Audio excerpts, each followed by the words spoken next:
Welcome to the Ask Me How I Know show. I'm your host, Julie Hulley, and I'm so excited you're here. Ask Me How I Know is the only podcast in the multifamily niche replicating what takes place outside the walls of a seminar. Remember when we used to get together like that? This is like the lobby where honest, unscripted conversations take place and transformation happens. We'll talk about practical problem solving in the multifamily niche as well as overcoming mental roadblocks. This episode is brought to you by 3 Keys Investments. 3 Keys Investments is dedicated to helping people like you, you, enter the multifamily investment space to build passive income and legacy wealth. If you haven't already subscribed and reviewed Ask Me How I Know, I'd be honored if you did. Thanks so much for joining me today, and now for our featured guest. Hey, welcome back to Ask Me How I Know. We have another fantastic episode, and we actually have a guest today from one of my favorite markets, Omaha, Nebraska. Oh my gosh. Thank you so much for joining us this morning, Chris. Thanks, Julie. I appreciate it. Thanks for having me. I'm glad to hear that Omaha is one of your favorite places. It's an amazing city to invest in, and as I mentioned, it's completely underrated. But everybody's not allowed to start running off to Omaha. I agree. Go to your own Midwest townspeople. No kidding. Chris, would you mind telling us just a little bit about what you're up to? Yeah. So my name is Chris Pomerleau. I live in Omaha, Nebraska. I'm an attorney. I work as an attorney a decent amount of my time, but my true passion and a lot of my time is spent as a real estate investor. So I'm a co-founder of Park Ave Capital. So we have about 40 million in assets under management, just short of 800 units, and that's kind of within a 3-hour radius of Omaha. So Omaha, Des Moines, Kansas City, Sioux Falls. Happily married, 2 kids, and trucking along day by day. Day by day. And you grew up in Omaha, but you spent some time serving our country. And I always like to just say thank you so much for your gift to our country. Thank you. I appreciate that. Yeah. I was stationed in Hawaii, which was great. Okay, so my thanks just kind of got dialed back a few notches. I'm just Yeah. I wasn't always there. I saw a lot of different places, but I was lucky enough to be there. That's for sure. That's really awesome. If you have not connected with Noel Walton yet, you need to connect with him. Okay. So I will make sure to make an introduction to the two of you. Thank you. In Hawaii at one point also. But back on track, Chris and I were talking about how sometimes our investments go not as planned. And we sign our investors, everybody's signing a PPM because we know that there is always a risk involved in an investment. And we have our best intentions and we lay everything out. Sometimes things happen and we get actually, it's kind of a moment of genius because you become your very best version of yourself, right, Chris? We become super creative. It's like the superpower comes out. Right. Would you mind sharing about that complex that you were working on? Yeah, so this was purchased, about 2 years ago, and we had an opportunity. It was a 6-plex, and it was actually next door to a duplex we had, and the duplex was doing really well, so we decided just to buy the parcel next door. And on paper, it made sense, and the duplex was doing well, so we thought that it would do well. It would do great as well. With the 6-plex in that part of town, we just had some trouble just keeping quality tenants. And although we were chipping away at equity, we weren't necessarily soaking up the cash flow that we wanted. So it wasn't returning like we wanted it to. So we wanted to list it for sale. Now, well, I don't want to say too much, but so we wanted to list it for sale, and even selling it, we would have maybe broken even, maybe. But we were able to sell it for much more and actually make quite the profit because we sold the duplex next door with it. So I learned so many things, and I'm sure we'll talk about them, but it ended up being a silver lining on the back end is that we made a lot of money, but there were certainly months there that were extremely stressful. All right. And that's just it. It's months. And that was where I'm full of questions. So as I'm thinking about this, how long is too long? Now, I'm newer in my investment journey. I'm passively invested. I'm newer to the GP side. And so I haven't experienced this, and not everyone has. So, you're holding on to this, and I don't know if you're in the red each month or something, or breaking even, but you're holding on to it. It's not performing the way you want. When do you cut the rope? When do you say, okay, we're done? This is a dysfunctional relationship. Right. Actually, I'm glad you asked it like that, because we didn't necessarily, if we would have held on to it long enough, and I just mean just a year or so more, it would have been just fine. It's just that with all of our other investments, we're seeing a lot quicker return. And we found an opportunity to take that large profit and roll it into much bigger opportunities. So it kind of made sense to let it go. I can tell you, if there weren't those other opportunities, larger complexes, 48, 87 units, 90 units, if there weren't those opportunities, we would have probably ridden that out or rode that out. And because it wasn't that bad, it just wasn't returning like we wanted it to. So I don't know. The answer to your question is, it kind of depends on what's the better case scenario, right? What are your options? We weren't losing so much money every month, or really any money, very minuscule, where it would really affect us. So that wasn't really it. Had we been, we would have certainly probably jumped out earlier. Right. Exit, pull a chute. Yeah. So I think it was more of this is taking longer to stabilize than we anticipated. And therefore, should we wait it out for just a 6 unit, or should we sell for a higher price because we had the duplex next door, to where we could then take that money and put it into much higher returning assets? And that's what we chose to do. And I think a lot of people would make that exact same choice when you have that opportunity before you. Now, how did you decide? Did you try marketing just a sixplex on its own? Yeah. So we reached out to an investor agent, a friend of ours, who, instead of listing it, which sometimes it's better to list it, but it depends on your situation. And we were in a position where we're like, we could sell it or we can wait it out. We don't really know yet. Let's just see what kind of appetite there is. Yeah. And so we listed the duplex and the sixplex separately, but also informed people it'd be listed together as well, to see what kind of traction we could get. And the traction we were getting for the sixplex by itself was not as good as when including the duplex. So it was more of a, let's just kind of test the market and see what we can get. And if it didn't work, it didn't work. We still are, sooner or later, this will be a strong asset. Or luckily for us, it worked, and we just hopped on the opportunity. Time heals so many different things. So I mean, if it's an asset that's performing, of course you can hold it over time. You're going to have this great appreciation over time, especially in your market. And so, it would work, but I mean, we all want the bang for our buck. I mean, for sure. Let's make the money work. Do some more. Right.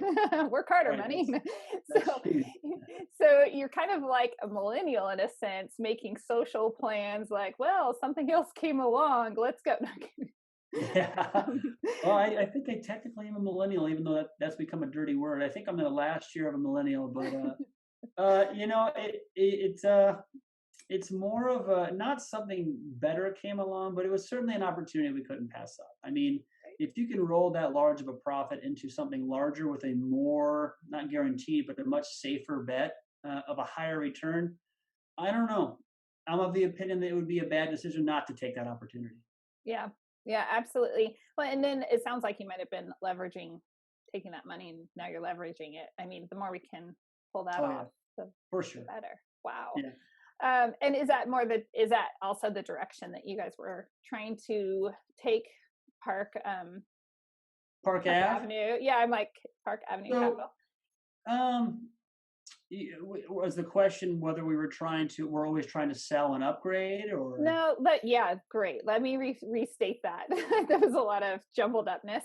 But did that match more the direction and the vision that you guys have for Park Avenue Capital? Okay. I can say that we don't typically plan on selling our assets. We know it'll happen. So I would love it if my great great grandchildren owned the same apartment that I owned, or all the units that I own today. Um, I think it's just as you hold an asset longer, if you come across more opportunities, sometimes you can roll it forward. The whole greenhouses into red houses monopoly idea, right? So, It's so funny. uh, I literally was going to Monopoly in my head when you said that. good. Well, I mean, that's it's just real life monopoly, and I mean, I can't say that was the goal, but you know, I don't anticipate holding on to my duplexes and sixplexes and eight. I don't plan on having those forever because if you can make a large enough profit, it makes a lot more sense to have larger units, in our opinion. So I think we lucked out, but if we didn't sell it then, we would have sold it in 5 or 6 years anyway, and not so that we could go out and buy a flashy car, but so we could roll it on to the next thing. Yep. Yeah. Okay, well, why not? Isn't that Yeah, why we all right. invest? Isn't it just because we want instant gratification? Oh, that's been one of the harder parts, right? I mean, even with family and friends, just they saw us start 7 years ago and really hit it hard 3 years ago, but they were like, when are you going to start? What's the next thing? Because we always rolled all of our income and all of our profit. We rolled it into the future properties. So it is all about patience. But man, is that I'm sure you've heard the hockey stick situation where things just take off, right? So you're kind of climbing, and then like a hockey stick at the end, it changes. Oh, So that's awesome. yeah, and that's certainly what we're seeing now. Just with that patience, when things start picking up, you can't stop them from getting better. That's how we feel. The snowball effect. I love it. Certainly. I've been watching that with some friends at Four Capital, and just once it just snowballed, and it's so exciting. It's so Yeah, exciting to watch people's successes it is. as they do that. So what are some of those lessons? You said that you learned a lot of lessons, and those lessons definitely prepare us for moving forward. What are some of your takeaways? Oh man, one of the lessons I learned, in retrospect, is that I probably should have managed it myself a little longer. And I would rarely say that, especially if we're getting into much larger complexes now, and we're spreading out throughout different cities. I can't manage these things myself, neither can me and my partner. But at that time in our investment career, I could have managed it a little longer myself, even though it was a little headache. We could have saved some expenses there. Um, and I'm also of the opinion, I don't know if there are things that you can learn, but I hate saying this, like I wouldn't change a thing about it. I'm glad that it happened because I learned that don't buy sixplexes anymore. And nothing against anybody that would do that, but if this was a messy situation with a 40 unit or an 80 unit, you're much less affected by a few bad apples. And I've learned that as I progressed, and that's why we're buying much larger complexes now. But that was my last straw, that's for sure. It doesn't make once you have one unit go vacant at a 6 unit, or you have 2 units vacant, now you're at 66% occupancy. Those numbers are hard to make work out. This is why I always tell my husband, I'm the one that just always says, just go big, just go big. Like, there's no point in staying small. There's no point in, Right. smaller complexes for that exact reason. Yeah. No, and Less of a anybody headache. who listen to me, I say the same thing. I'm glad though that I started with single family homes, and I'm glad I've built up my experience because I've kind of learned that. I don't know if a first time investor could just say, I'm going to start investing tomorrow and then buy a 250 unit. Now, they could partner with somebody who has a lot of experience, and then maybe they could do that. But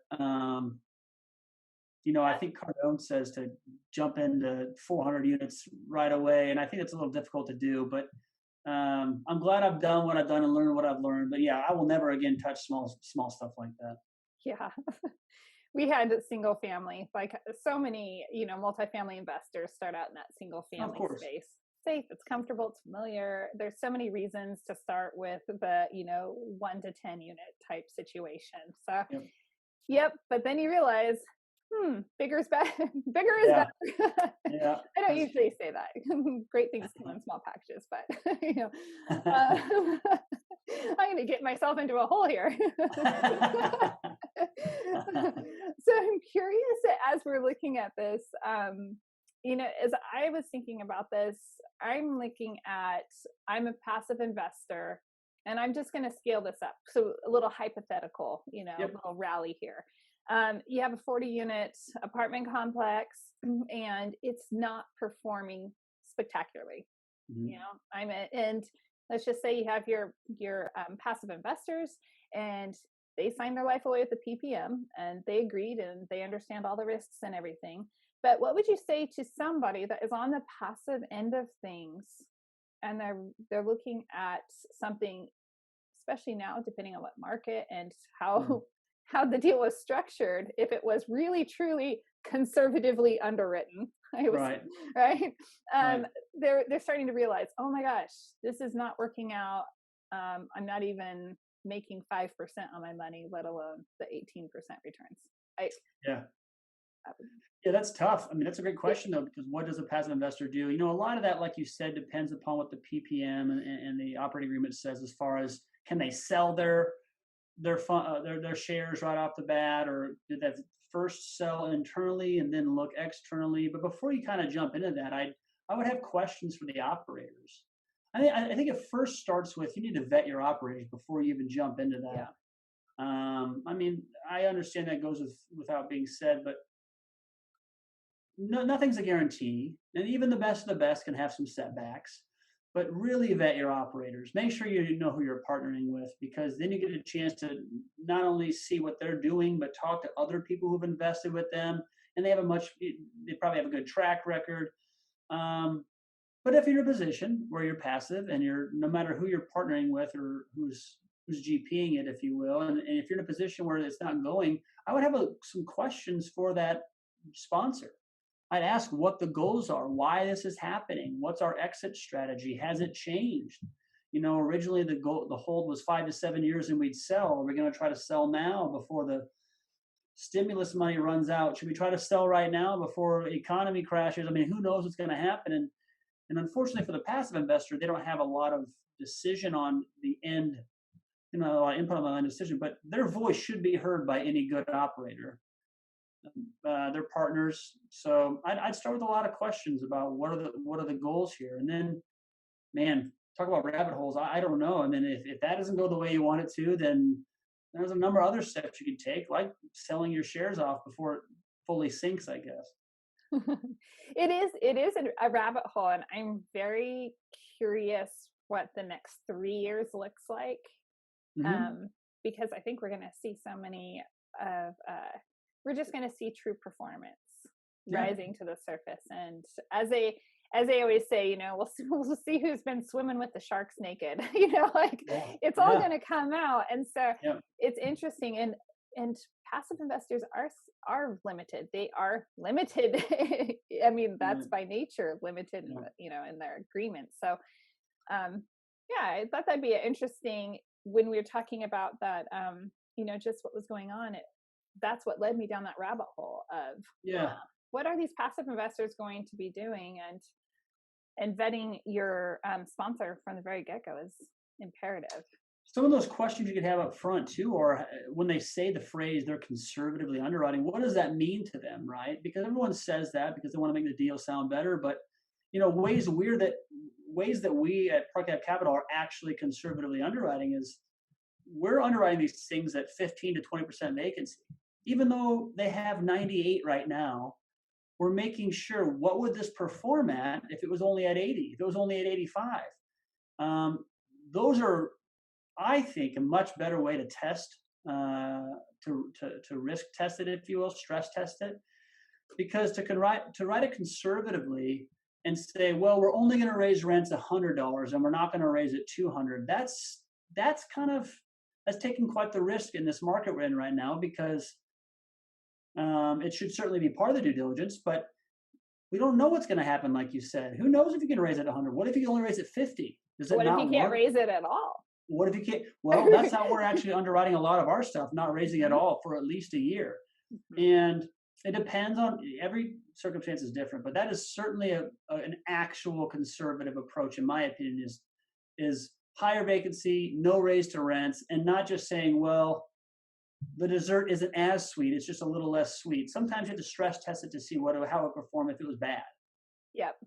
I think if you're not doing that, you're not going into it wide-eyed. You have to see what are the problems that we're going to encounter, and what does that look like, and am I willing to be married to that problem for the next 5 to 7 years? Like, I know some sponsors that underwrite it at 65% occupied. wow. Yeah, I don't know. I would never say never, but hopefully that doesn't happen. If that happens, one would hope that us as owners are taken care of a little bit as well. But a good operator should certainly underwrite it in a manner that how would this look in a scenario that we've never even seen before? Because now we're learning with COVID, expect the unexpected, they say. That's right. I was a teacher for years, and one of the things that we always said was, we're teaching children to prepare them for jobs that don't even exist right now. And so it's a very similar concept of we have to underwrite deals for an economy and a market in a world that doesn't yet exist. Yeah, we've changed the way we underwrite for sure. Yeah. What are some other ways that you would say these are other ways that we prove that we are conservative in our underwriting? Yeah, so the vacancy, the inability or holding off on raising the rents, holding off on the bill backs, as far as RUBS or utility bill backs. So a lot of times we've always wanted to buy something where for some reason the seller was paying all the utilities, and we could add value by changing that. Well, I see how it performs if you don't change it at all. A friend of mine, another sponsor, has the phrase, if it doesn't cash flow, let the grass grow, meaning don't touch. If you can't buy that right now, and if it does not cash flow right now, it may not make sense to buy it, because that's certainly a safe phrase to memorize. I actually like that, especially coming from Nebraska. Yeah, it's like, especially that needs to be like a tagline or something. If it doesn't cash flow, let the grass grow. That's Jake and Gino that say that. Have you heard of Jake and Gino? They have their own podcast. Yeah. They're fantastic. Yeah, they like to say that. And it's something I agree with too. What's that? I said, I'm surprised I missed that. Oh, no. They have a lot of phrases. There's good guys there, but I mean, that's without the catchy phrase. That's something we've always approached anyway. I appreciate people who take a very large risk and are able to buy something that's losing money every month because they feel that they can really change that. And to be honest, that could be where the best reward is. But I think that the risk is much higher, and it may not make sense, especially when we're investing so many people's money, so many people's hard-earned money. It didn't make sense. It needs to be cash flowing day one. That's how we feel. Yeah. I like to sleep at night. That's what I always say. I don't mind to sleep at night. It's pretty rated. It's rated high, so it's going to cause more stress because it's such a fickle deal. Such a extreme opportunity. It's not really worth it. Yeah, when we're taking my level, my threshold. Sleep's important, right? Yeah, it is. Wow.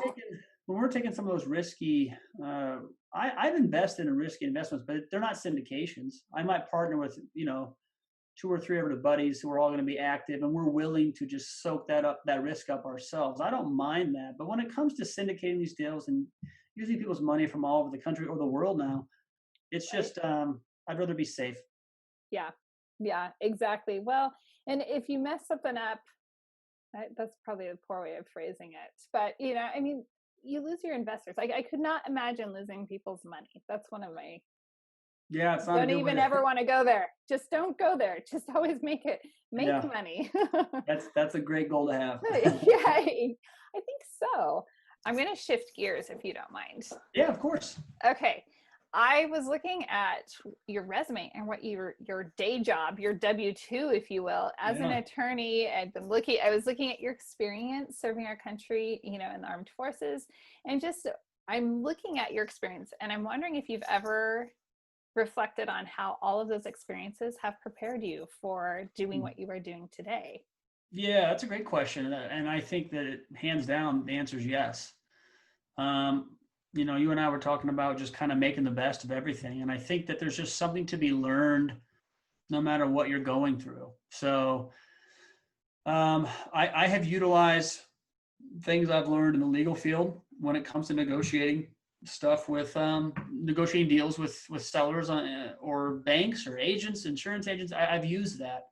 My empathy that I've learned at my job as I'm a divorce attorney and a custody attorney. So it's quite the emotional roller coaster. But I think my ability to deal with some of that empathy, or at least, view these people in trying times, has helped me relate more to people when it comes to the sales portion, and or them having to let go of their first apartment, or maybe their father and mother just passed away and they inherited it. Now they need to sell it, and the last thing on their mind is selling it. They can't, so I'm trying to be empathetic in that, and I think that's worked as well. I got on the call here 2 minutes late, and I felt like the biggest jerk in the world, because ever since the military, it's been ingrained in my mind that if you're on time, you're late. Right. You need to be 5 or 10 minutes early, and I'm used to doing that. So I think that we are just kind of this collage of what we've learned from throughout life. And I think, like I said earlier about the sixplex not working out, I wouldn't change a thing. It's made me a better attorney. It's made me a better investor. It's made me a better person. So that's exciting. It's interesting that in the multifamily space, that seems to be a prominent mindset, is taking what you have and really repurposing it and allowing it to grow your life, to flourish your life. And right. And I love that. Now, do you also do some coaching or mentoring? Yeah, I do real estate coaching as well. There isn't a lot of time, so I try to keep those coaching clients to a small amount, because I'm also really, really active in the real estate sector, and I'm also still an attorney. But yeah, I love to help people do that. Now, yes, I am paid to do that, but I think that I myself have paid coaches. I think that partnering with somebody who knows what they're doing, and or having a coach in an area, whether it's real estate or whether it's personal training or whether it's whatever, going to somebody who's done it, who has the experience. A mentor of mine uses the phrase turning decades into days. So, success leaves clues. You want to do these things that people are doing so you can learn a lot quicker, as opposed to trying to learn everything yourself. So yeah, it's something I do, and I really enjoy it. That's awesome. Yeah, collapsing timeframes is fantastic for everybody. Yeah.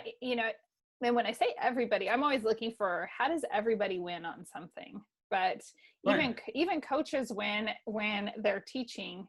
There is such satisfaction, and I love it when investors win, because they're getting a better investment because you have become a better investor. So everybody wins. We all win. Exactly. The full circle win. Woo! Anyway, well, if people want to get in touch with you, Chris, what are the best ways for them to reach out to you? Yeah, our website's parkaveinvesting.com. You can find me at Chris at Park Ave Investing. I'm on LinkedIn. We have my website for coaching is mentorwithchris.com. And then we also have a free report people can download called a partnering checklist. And that's just a list of questions and things you should think about before you team up with somebody. Some of those questions you want to ask a GP or a sponsor. Some of those questions you want to ask any partner who's any part of your life, and that's at partneringchecklist.com. So those are the best ways to get a hold of me, and I'm always willing to talk about real estate, probably too much, so I'm told. So I mean, our kids, I come from a real estate family, and so our kids are like, oh, you're talking real estate again. and then I just tell them, like, yeah, but I grew up like you. You'll be okay. It works out, buddy. That's me too. I'm told I talk about it a lot, and I love to always talk about it. So it's a great topic. It's lots of fun. That's for sure. Well, thank you so much for joining us on Ask Me How I Know, Chris, and just sharing your expertise with us. Awesome. Thanks for having me, Julia. I appreciate it. Thanks so much for joining me for another episode of Ask Me How I Know. This episode was brought to you by 3 Keys Investments. They are dedicated to helping people like you, you, my awesome listeners, develop passive income and legacy wealth through multifamily investing. Feel free to check out their website, 3keysinvestments.com, to see if there is an offering that will help your portfolio grow and meet all of your needs. If you haven't already rated, reviewed, subscribed, liked, all of those bells and whistles, I would be absolutely honored if you would do that for Ask Me How I Know. Thanks again, and go make it a great day.